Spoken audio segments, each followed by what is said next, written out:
ముందుగా మేషరాశి.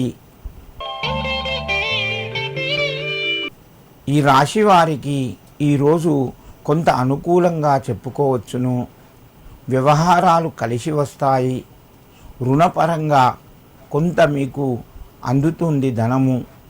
వ్యవహారాల లోపట ముఖ్యంగా మీరు చాలా రోజుల నుంచి ఎదురు చూస్తున్నటువంటి సమస్యలు ముందుకు సాగుతాయి. ఆరోగ్యపరంగా కొంత ఒత్తిడి పెరగవచ్చును. బంధుమిత్రుల వలన మీకు మంచి సహాయ సహకారాలు లభిస్తాయి. ఉద్యోగ ప్రయత్నాలు కొంత ముందుకు వెళ్తాయి.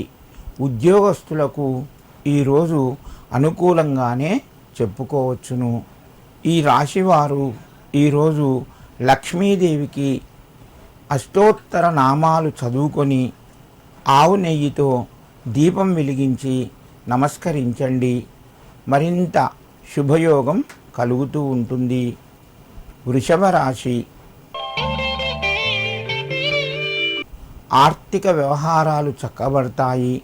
పనుల్లోపట వేగం పెరుగుతూ ఉంటుంది.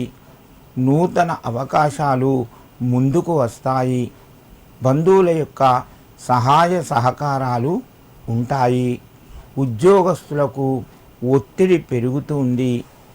గృహానికి సంబంధించిన వ్యవహారాలు ముందుకు సాగుతాయి.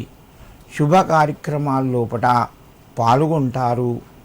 వృషభ రాశి వారు ఈరోజు లక్ష్మీదేవిని స్మరించి ఆవు నెయ్యితో 3 వత్తులతోని దీపాన్ని వెలిగించి అమ్మవారికి సమర్పించండి. మరింత శుభయోగం కలుగుతూ ఉంటుంది. మిథున రాశి. ఈ రాశి వారికి ఈరోజు అనుకూలంగా చెప్పుకోవచ్చును. ఆర్థిక పరంగా కొంత మెరుగ్గా ఉంటుంది. అవసరమైన రుణాలు కూడా మీకు చేతికి అందుతాయి. ఆరోగ్యపరంగా అనుకూలంగా ఉన్నది. శుభ కార్యక్రమాల్లోపట పాల్గొంటారు. ఉద్యోగస్తులకు ఈరోజు కొంత అనుకూలంగా చెప్పుకోవచ్చును. తోటివారి సహాయ సహకారాల వలన మీరు పై అధికారులతోని మెప్పు పొందుతారు. ఆర్థిక వ్యవహారాలు కొంచెం మీరు జాగ్రత్తగా ఆలోచిస్తూ ఖర్చు చేయండి.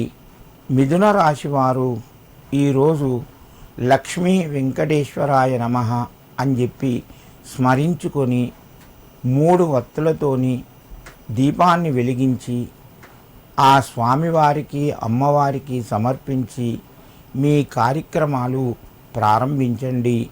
మరింత శుభయోగం కలుగుతూ ఉంటుంది.